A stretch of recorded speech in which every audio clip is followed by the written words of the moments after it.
जय हिंद दोस्तों, मैं सुमित शर्मा आप सभी का स्वागत करता हूं मेरे YouTube चैनल पे। और जैसा कि अपन ने लास्ट वीडियो में पीरियोडिक क्लासिफिकेशन ऑफ एलिमेंट्स के बारे में पढ़ा था और जिसका लिंक मैं आपको डिस्क्रिप्शन में दे दूंगा। अपन ने लास्ट क्लास के अंदर डॉबर्नियर्स के ट्रेड्स के बारे में बात की थी और न्यूलैंड्स ऑक्टेव रूल के बारे में बात की थी। आज हम लोग बात करने जा रहे हैं मेंडलीव्स के बारे में। उन्होंने पीरियोडिक टेबल को कैसे सेट किया, क्या प्रॉब्लम्स उन्होंने शॉर्ट आउट करी और क्या उनके लिमिटेशंस रहे, तो इस चीज़ के बारे में आज बात करेंगे। अगर आपको ये वीडियो पसंद आती है तो डेफिनेटली इसको लाइक शेयर एंड सब्सक्राइब करिएगा और अपने दोस्तों के साथ शेयर कीजिएगा। तो चलिए स्टार्ट करते हैं बिना किसी देरी के। देखिए, मेंडलीव के बारे में बात करता हूँ। मेंडलीव को मेन मिलता है क्रेडिट, मेन क्रेडिट मिलता है बेटा, क्योंकि बहुत ही शानदार इन्होंने कॉन्सेप्ट दिया था। So Mendeleev is given the main credit to classify the element. तो उसको भूलना मत आप। अब आपके दिमाग में क्वेश्चन आएगा कि सर ऐसा कैसे हुआ कि भाई इनको मेन क्रेडिट दिया गया। तो देखो बेटा, इनका जो क्लासीफाई करने का तरीका था इसके बारे में बात करता हूं। इन्होंने क्लासिफिकेशन किस तरह से किया एलिमेंट्स के बारे में, ठीक है। तो इनका जो अरेंजमेंट था वो था फंडामेंटल प्रॉपर्टीज के बेस पे, केमिकल प्रॉपर्टीज के बेस पे and at last atomic mass के बेस पे था। अगर आप गौर से ध्यान दोगे, इस चीज में देखिए, एटॉमिक मास वाले कॉन्सेप्ट की बात करूं तो जो डॉबर्नियर्स थे उन्होंने सारा फोकस मास के बेस पे दिया था और जो न्यूलैंड थे उनका फोकस भी एटॉमिक मास पे था। मेंडलीव पहली बार फंडामेंटल एंड केमिकल प्रॉपर्टीज को लेके आए थे क्लासिफिकेशन के अंदर। तो ये बात आपको जाननी बहुत जरूरी है। और जब तक मेंडलीव थे करीबन 63 एलिमेंट्स की डिस्कवरी हो चुकी थी। तो ये तो इसका बेस था। अब आगे चलते हैं। तो इन्होंने जब मेंडलीव ने क्या किया, एलिमेंट्स को अरेंज किया, एलिमेंट्स को फंडामेंटल एंड केमिकल प्रॉपर्टी के बेस पे अरेंज किया ना, तो इनको एक सिस्टम मिला कि भाई अगर मैं एलिमेंट्स को फंडामेंटल और केमिकल प्रॉपर्टी के बेस पे अगर अरेंज करता हूं तो वो automatically increasing order of atomic mass में अरेंज हो रहे हैं। तो बेचारा ये तो बहुत खुश हो गए कि अरे वाह, हमको शाबाशी मिलेगा इस चीज के लिए कि इतना अच्छा काम कर दिए हम कि भैया हमने तो फंडामेंटल और केमिकल प्रॉपर्टी के बेस पे इसको अरेंज किया। पर देखिए बड़बक, ये तो increasing order of atomic mass में हो गया। और ये तो जानते थे कि न्यूलैंड और डॉबर्नियर जो थे वो तो पहले ही अपने टेबल्स के अंदर एटॉमिक मास को अपना बेस मान चुके थे। तो इनके दिमाग में बहुत ही अच्छा आइडिया स्ट्राइक किया कि यार जो अपन कर रहे हैं बड़ा ही शानदार काम है, क्यों ना इसको कैरी फॉरवर्ड रखें। आगे बात, और जब एटॉमिक मासेस इंक्रीजिंग ऑर्डर में आ रहा था तो सबसे अच्छी बात क्या है, फिजिकल एंड केमिकल प्रॉपर्टीज भी प्रॉब्लम क्रिएट नहीं कर रही थी। सब कुछ बहुत ही अच्छे से चल रहा था इनकी जिंदगी में।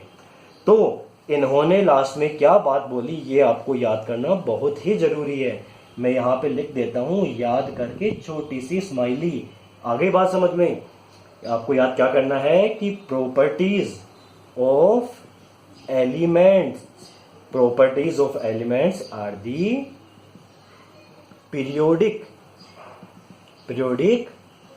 Function of their atomic mass. ये बात उन्होंने बोल दी कि भैया किसी भी एलिमेंट की जो फंडामेंटल प्रॉपर्टीज है, आपकी केमिकल प्रॉपर्टीज की बात कर लीजिए या फंडामेंटल प्रॉपर्टीज की बात कर लीजिए, कैसा वो दिखता है, कैसा केमिकल कॉम्पोजिशन है, अगर आप पीरियोडिकली अगर एक के बाद एक रिपीटेशन होते हुए उनको अरेंज करते हो तो वो एटॉमिक मास का ही फंक्शन बन जाती है। ये बात उन्होंने कह के बहुत ही खुशी से अपना जीवन जीने लगे।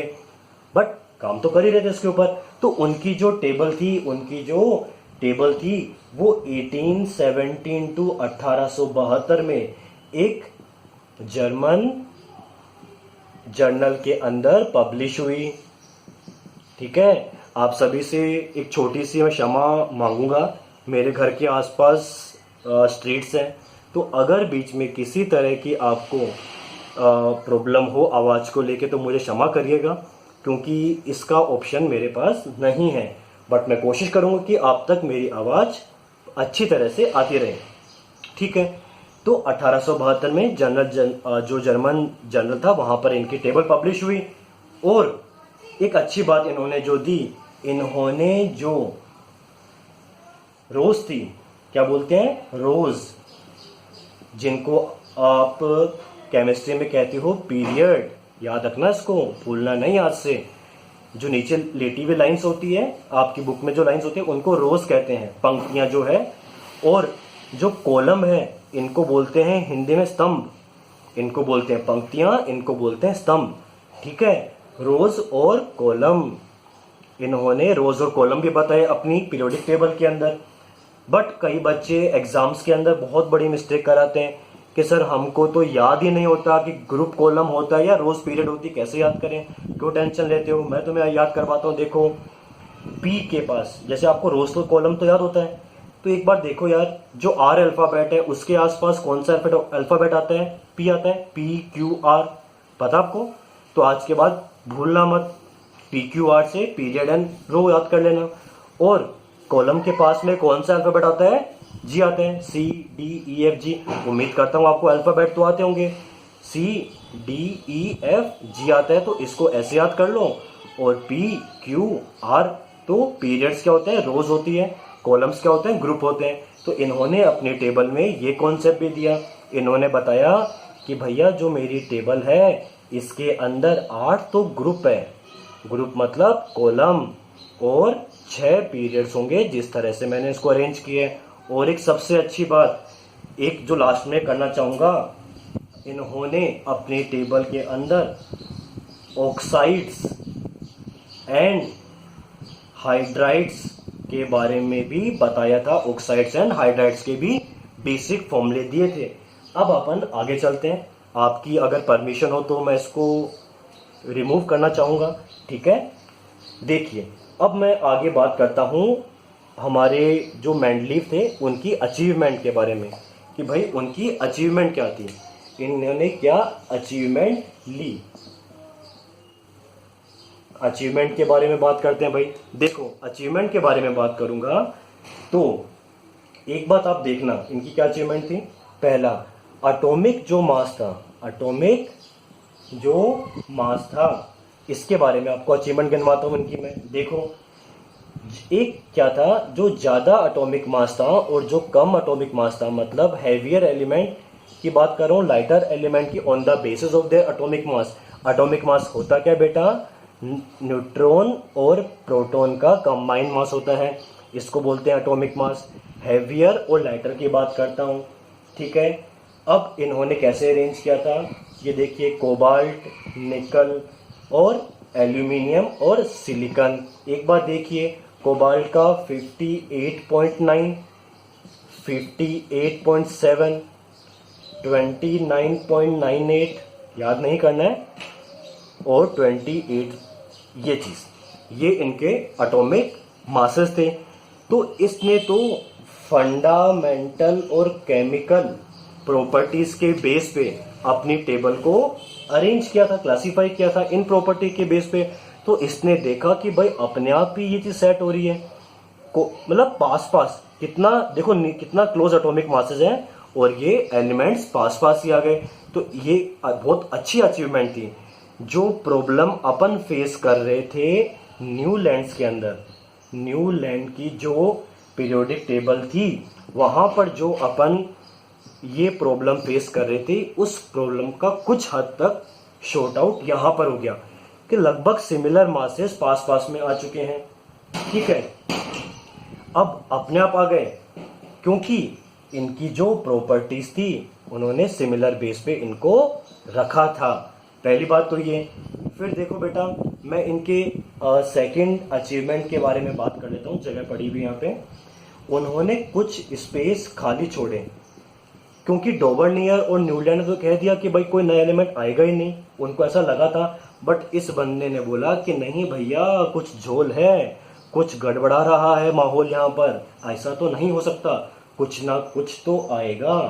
तो इन्होंने क्या करा, कुछ स्पेस अपनी पीरियोडिक टेबल में लेफ्ट कर दिए, जिनको एका दिया। एका मतलब एक संस्कृत वर्ड है, इसके बेस पे एका बना हुआ है। एका है, अपन बोलते हैं एक है, ये संस्कृत में आपने पढ़ा होगा एक। तो इन्होंने क्या स्पेस खाली छोड़कर नाम दिया एका बोरोन, एका बोरोन कह दो। फिर क्या नाम दिया, एका एल्यूमिनियम, क्या नाम दिया इन्होंने, एका एल्यूमिनियम।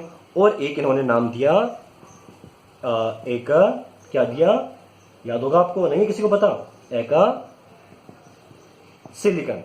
अब इन्होंने ये स्पेस छोड़ी, इन्होंने बोला कि अगर कोई डिस्कवरी होती है तो वो एलिमेंट यहां पर रखे जाएंगे, मतलब बोरोन के साथ प्रॉपर्टी सेम मिलेगी, एल्यूमिनियम से प्रॉपर्टी सेम मिलेगी और सिलिकॉन से प्रॉपर्टी सेम मिलेगी। बट बाद में डिस्कवरी हुई तो एल्यूमिनियम बोरोन और सिलिकॉन से मैच खाते हुए एलिमेंट्स मिले और उनको यहां रखा गया था। जो बोरोन के साथ सिमिलरिटी से मैच खाता हुआ एलिमेंट मिला था उसका नाम था स्कैंडियम। क्या बोला था, स्कैंडियम एलिमेंट मिला। फिर बात करते हूं, एल्यूमिनियम से प्रॉपर्टी मैच खाता हुआ जो मिला उसको नाम दिया गया गैलियम। क्या बोला गया, गैलियम। और आगे चलते हैं, जो आपके एका सिलिकॉन से प्रॉपर्टी से मैच खाता मिला उसको बोला गया जर्मेनियम। ठीक है, ये आपको अच्छे से याद करना है, कंठस्थ होना चाहिए बेटा, याद कर लीजिए, एग्जाम में आने के चांसेस रहते हैं। पूछ लेंगे एका बोरोन की जगह क्या आया था, यहाँ पे कौन सा आया था, सिलिकॉन की जगह कौन।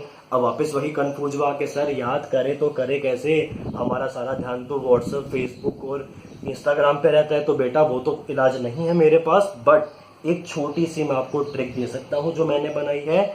ये बी दिख रहा हो, ये एस दिख रहा है, तो इससे याद कर लो यार, क्या, बस बी से बोरोन, एस से स्कैंडियम याद कर लो जैसा मैंने याद करा है। और तो ऑप्शन नहीं है मेरे पास कोई, बट जो मैंने याद करा है बस से याद कर लो। बस बात करता हूँ एल्यूमिनियम और गैलियम के बारे में, है ना। तो कैसे याद कर लो, एजी से याद कर लो। तुम्हारी मम्मी बुलाते हैं ना पापा को, एजी सुनते हो क्या, बस वही वाली बात है, एजी से याद कर लो कि भाई एका एल्यूमिनियम था, गैलियम, और एका बोरोन था क्या चीज, आपका स्कैंडियम। आगे चलते हैं, मैं इस पॉइंट की बात करता हूं, इसमें भी ट्रिक आपको चाहिए तो मैं दे सकता हूं, बट आपको खुद भी कुछ ट्राई करना चाहिए यार, ठीक है। तो आप मुझे कमेंट सेक्शन में जिस तरह से आपने कोई भी ट्रिक बनाई है तो दे सकते हो, बट मैंने बना रखी इसकी जी सर नाम से, जी सर, जी से आपका जर्मेनियम और एस से सिलिकॉन, जी सर मैंने बना रखी है, ओके, ऐसे याद कर सकते हो। तो ये इसकी 2 अचीवमेंट थी। आगे चलते हैं, तीसरी अचीवमेंट की भी बात कर ही लेते हैं। अगर आपको मेरी स्पीड तेज लगती है तो डेफिनेटली मुझे कमेंट सेक्शन में बताइए, अदरवाइज बोर्ड के लेफ्ट टॉप मोस्ट कॉर्नर पर मेरे नंबर दिए हुए हैं, तो अपने डाउट्स को वहां पर पुट कर सकते हो। थर्ड पॉइंट की बात करता हूं मैं, हीलियम, नियोन, आर्गन, ये जितनी भी नोबल गैस थी, नोबल गैस कह दो, इनर्ट गैस कह दो बेटा, या इनको बोल दो आप लोग अक्रिय गैस। मतलब ये कभी भी किसी से रिएक्ट नहीं करती, हमेशा एटॉमिक फॉर्म में मिलती है बेटा, किसी से बॉन्ड नहीं बनाती, इनकी कोई मॉलिक्यूल नहीं होगा, मॉलिक्यूल्स नहीं, एटॉमिक फॉर्म में मिलेगी, सिंगल एटम मिलेंगे इनके आपको। हीलियम, नियोन, आर्गन जो नोबल गैसेस थी, ये बाद में, इनकी डिस्कवरी बाद में हुई थी, लेटर डिस्कवर हुई थी, जिसकी वजह से इसने क्या किया था, पहले से ही अपनी टेबल के अंदर एक एक्स्ट्रा एम्प्टी कॉलम छोड़ रखा था। आ गई, डिफरेंट ग्रुप छोड़ रखा था, ताकि और किसी में कुछ इश्यूज ना आए, किसी भी ग्रुप कॉलम को छेड़ना ना पड़े, किसी भी रो को पीरियड को छेड़ना ना पड़े, इसलिए इन्होंने पहले से ही एक अलग से सेपरेट बना के ग्रुप को छोड़ रखा था। तो ये तीनों बहुत ही शानदार अचीवमेंट थी हमारे प्रिय किनकी, मेंडलीव की। आगे बात करते हैं, अब मैं चलता हूं मेंडलीव के लिमिटेशंस के ऊपर बात करता हूं कि लिमिटेशंस क्या थी, ठीक है। लिमिटेशंस के बारे में भी बात कर लेते हैं, अगर आप कहो तो। यार पढ़ लो यार, मेहनत कर रहा हूं आपके ऊपर मैं काफी, तो आप पढ़ लीजिए, है ना। मैं बात करता हूं, सॉरी, अचीवमेंट तो बेटा देखो, अचीवमेंट है तो देखो कुछ ना कुछ लिमिटेशन तो अपने साथ में लेके आएगी, हर चीज परफेक्ट तो होती नहीं है। तो अपन देखते हैं उसकी लिमिटेशंस क्या थी। देखो, सबसे पहली लिमिटेशन थी, हाइड्रोजन की कोई फिक्स पोजीशन नहीं थी। हाइड्रोजन की कोई फिक्स पोजीशन नहीं थी, क्योंकि हाइड्रोजन का जो कॉन्फ़िगरेशन है मतलब एक ही इलेक्ट्रॉन है हाइड्रोजन के अंदर, एटॉमिक नंबर क्या है 1। तो इसका जो कॉन्फ़िगरेशन था वो किससे मैच खाता था, एल्कली मेटल से। किससे, एल्कली मेटल्स जो होती है कौन कौन सी, lithium, hydrogen, lithium, sodium, potassium से मैच खाता था कॉन्फ़िगरेशन। तो पता नहीं था। इसके कंपाउंड देखो बेटा, HCl बनाता है तो बेटा NaCl भी तो बनता है, आ गई। H2O बनता है तो Na2 भी तो बनता है, H2S बनता है तो Na2S भी तो बनता है। तो प्रॉपर इनसे मैच खा रही थी। तो हाइड्रोजन की कोई फिक्स पोजीशन थी नहीं, किसको रखे कहाँ पर, एल्कली माने या क्या माने। तो ये लिमिटेशन पहले आई थी। फिर एक देखिए, जिस तरह से फ्लोरीन, क्लोरीन, ब्रोमीन और आयोडीन, ये आपकी जो हैलोजन है, हैलोजन बोलते हैं इनको, क्या बोलते हैं, हैलोजन्स कहते हैं। फ्लोरीन, क्लोरीन, ब्रोमीन, आयोडीन, ये सारी कैसी है, डाई एटॉमिक है। मतलब इनमें दो दो एटम्स हैं। देखो दो लिखा हुआ है ना, ये दो दो एटम्स हैं। बट हाइड्रोजन को देखोगे ना तो हाइड्रोजन भी H2 की फॉर्म में मिलती है। तो समझ नहीं आ रहा था कि इसको हैलोजन के अंदर कंसीडर करें या एल्कली मेटल्स में। इस बात की पुष्टि हमारे मेंडलीव नहीं कर पाए थे। तो ये पहली लिमिटेशन थी हमारे मेंडलीव की। आगे चलता हूं बात करने के लिए मैं। देखिए सेकंड लिमिटेशंस की बात करते हूं, आइसोटोप्स।